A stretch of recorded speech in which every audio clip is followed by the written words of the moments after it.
Well, hello, my radio friends. This is power supply time for Dave's Bench. And this evening, I just completed the build on this particular power supply. This one I did some years ago. Um, this is a power supply for 1920s radios. In fact, one will notice got an adjustable A, adjustable C, and of course your fixed B plus voltages here. A neat little supply. I thoroughly enjoy it. Truth of the matter is, I can't take credit for hardly any of it. Very little of it could I take credit for. I took the AES schematic. In fact, the power supply that most of us are familiar with, the one that they sold, Antique Electronics Supply sold on that pine board for 20 sets.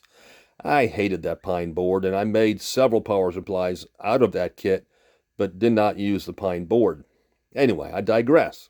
This was my latest iteration of it from a couple years back, and I thoroughly enjoy it. And once again, like I say, this is the AES supply with some changes, minor, but some changes. I cannot take credit for the board either. I have a good friend of mine in town who is an E&E extraordinaire, and he took the schematic and did this complete board layout, and he had now I've got quite a few of these boards. Now, my initial thought was to sell it as a kit, because I think it'd make a great little kit, and it's relatively inexpensive.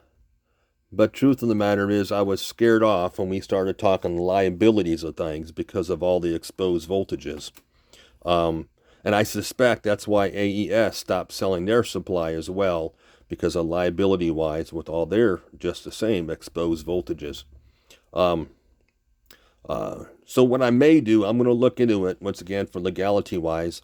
I may look into selling just the board and just the layouts and parts list, and see what the legalities involved with that.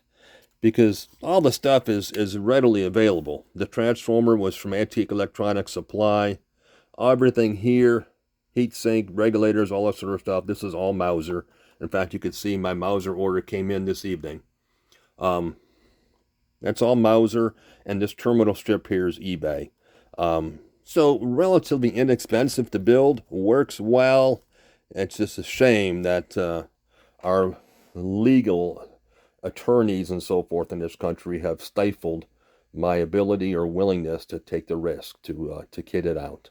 But anyway, just thought I'd share Dave's favorite little power supply. Thank you all so much for following. I appreciate y'all watching. I truly do. And of course, as always, until next time.